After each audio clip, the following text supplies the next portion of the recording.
Hello and welcome to my review of Prison Lab Chapter 29. This chapter begins with Harakawa dropping off Aoyama. Aoyama brings up the fact that the information hearing will be suspended. It's most likely been suspended because of Katsumata's disappearance. It seems as though Harakawa has neglected to tell Aoyama this fact though, probably because they want to preserve the image of this organization being all-knowing, because since they've let Katsumata escape, what's to say the police will find out about all the horrible things the participants have been doing to their victims, and the fact that murder's been occurring in this entire game. They have life sentences on their hands. But to be honest, I don't think Aoyama would mind that much. I think he's realized that there's only one outcome to this game. As he says to Harakawa, I can only kill her, which to be honest is kind of true. The only way for Aoyama to go back to living some kind of normal life is if he is to kill Aya. That's even if they let him live by the end of this game. Harakawa then gives Aoyama a pack of his cigarettes because the person he's gonna meet doesn't like the fact that he smokes.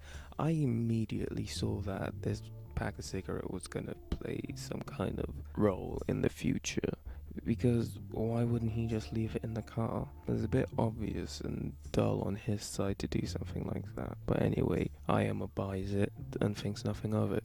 We then get to see that Harakawa is beginning to doubt if Aoyama could even make it through this game, which is interesting because Aoyama's pretty deep into this game now. Can they just replace him? I don't think so. So it'd be interesting to see what comes of this. We then come to find out the person Harakawa is going to be meeting is the boss. From this we can finally find out if Aoyama's hunch was correct and that Kujima is not actually the real boss. Harakawa then arrives at the hotel room and it is in fact Kujima waiting there for him, so I think we can safely say now that Kujima is the real boss of this organization, or at least this game. What we find out next is quite interesting in fact, and a plot twist I didn't remotely see coming. This entire game is all for Harakawa's sake. We also find out that Aoyama is actually quite like Harakawa used to be. Could this possibly foreshadow that they want Aoyama to join this organization as well? If so, could this game also be a training grounds for Aoyama to join? Maybe this saving of Harakawa is so that he can leave this organization and Aoyama maybe to take his place. Kojima even says that when Aoyama kills Aya, Harakawa's soul will be freed. What does this mean? What could this imply? What I think it implies is that once Aoyama kills Aya, he'll be indebted to the organization, so the only way to pay off his debt may be to become a part of the organization and do whatever they say, otherwise they'll kill him. In this chapter we can clearly see that Kojima really likes Harakawa. Maybe to the point he sees himself as a father figure in Harakawa's life. We can tell this by the fact that he doesn't like to see him smoking. He noticed that he's gotten bigger since they first met. 3D looks like they have a father-son dynamic going on. This may be why this game's even taking place. Because Kojima feels so close to Harakawa, he doesn't want him in this organization anymore. We also find out that Kojima is in fact sick. So this may be the last thing he wants to do before he dies. The closest person he's had to his son be free of this criminal organization, it seems like. Which also makes me question if Kojima is in fact the real boss. If he was, he could just let Kojima go free. There's no restrictions. He's the boss. He can do whatever he wants. But I don't think he is the real boss anymore. Ever since he became sick, he's retired. So I think someone else controls the company. But Kojima still has a considerable amount of respect and power and weight he can throw around. So that's why he's doing this game, to manipulate everyone, to manipulate the higher ups, the one who's higher than him, so that Harakawa can go free. We also have another example of how close Kojima and Harakawa really are.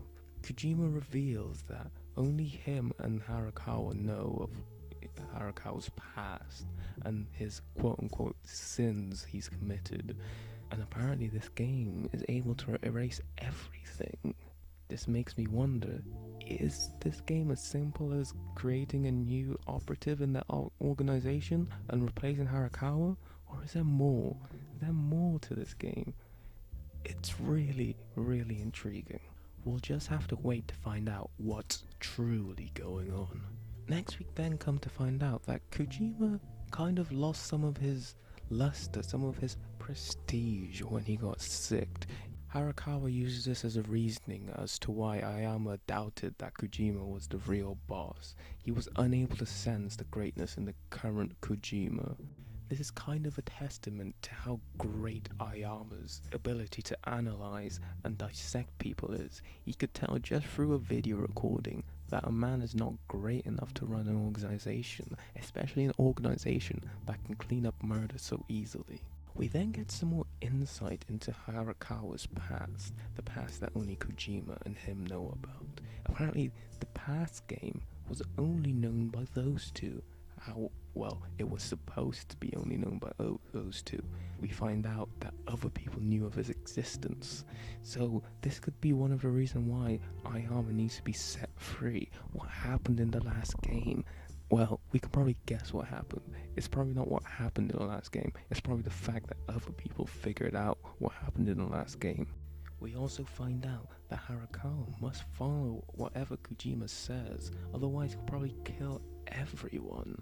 This kind of ruins the father-son relationship dynamic Harakawa and Kojima had going on, since Kojima's willing to kill Harakawa's friend. This also leads me to believe that Kojima is also in really deep trouble, otherwise why would he threaten someone he seems to care a lot about? Very interestingly, Stanford's prison experiment is referenced in this chapter. It was a social psychology experiment that tried to investigate the psychological effects of people given perceived power. But you see, the difference between the Stanford prison experiment and this prison lab is that the participants actually have actual power. They can do whatever they want to their victims. It's interesting because this may be an insight to what could have happened in real life if the Stanford prison experiment went on too long. And technically that experiment did go on too long. It was planned for 2 weeks, but only lasted 6 days. We get to meet Aoyama's mother in this chapter, and her face isn't shown in full once. I think this is so that the reader can see things through Aoyama's perspective. He's not very close to his mother, and by not giving us her face, it doesn't allow us to create any kind of real bond with her. Aoyama decides to go on a stroll, and we can see he's starting to falter. His heart is starting to waver. He doesn't know what to think anymore.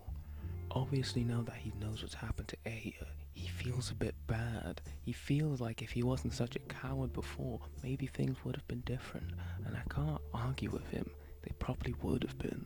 Aoyama gets stopped by a policeman on his stroll, and he notices cigarettes in his pockets and calls Aoyama quite suspicious. But in my opinion, this officer's quite suspicious.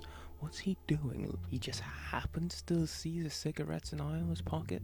No, I think that he knew that bug that Aoyama eventually found was there. I think he might be working for some kind of organization.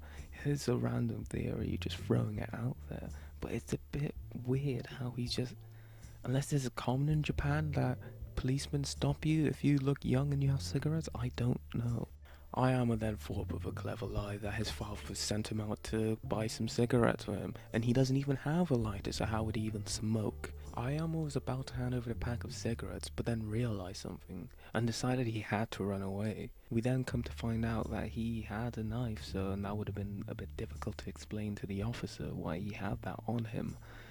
Another interesting thing for me was the way the officer reacted to how Aoyama just ran off. All he said was wait and don't run, and he seemed to be a bit shocked. In my opinion, a regular officer would have been a lot more than a bit shocked and wouldn't allow a high school student to get away from him if he was suddenly stopped and then just started running out of nowhere. That seems very suspicious, but this officer obviously didn't chase him that hard. I'm even pretty sure the officer was on a bike in this chapter. Don't know if this officer will have a purpose in the future, but I just found that scene odd. Why would he need to be stopped by an officer to find out there's a bug in his cigarette. I feel like it just points to something greater. Then we get on to the discovery of the bug, and I'm really surprised that Harakawa thought this was gonna work, that he didn't think Aoyama was gonna find out this bug eventually. It baffles my mind, to be honest. Aoyama's been shown to be very smart. Why wouldn't he figure out there's a bug in his cigarette? We finally move on to Katsumata. He's got a knife in hand and is looking really focused. He still hasn't found Sota yet, so this game still has a chance to go on. I don't think Katsumata will kill Sota to end the game. I think maybe they'll catch him or something, and I do hope he eventually gets his revenge, because that bastard Sota is a horrible person. However, there must be repercussions for Katsumata just up and leaving like that. So I'm curious to see what they do to him in the future. Well, that has been my review of Prison Lab Chapter 29. I've taken a 10-month hiatus after doing only 3 videos, but I'm back, and hopefully I can do a lot more videos because I like talking and sharing my opinions on manga and anime. I had a catchphrase, but I don't think I like it anymore, so bye bye for now.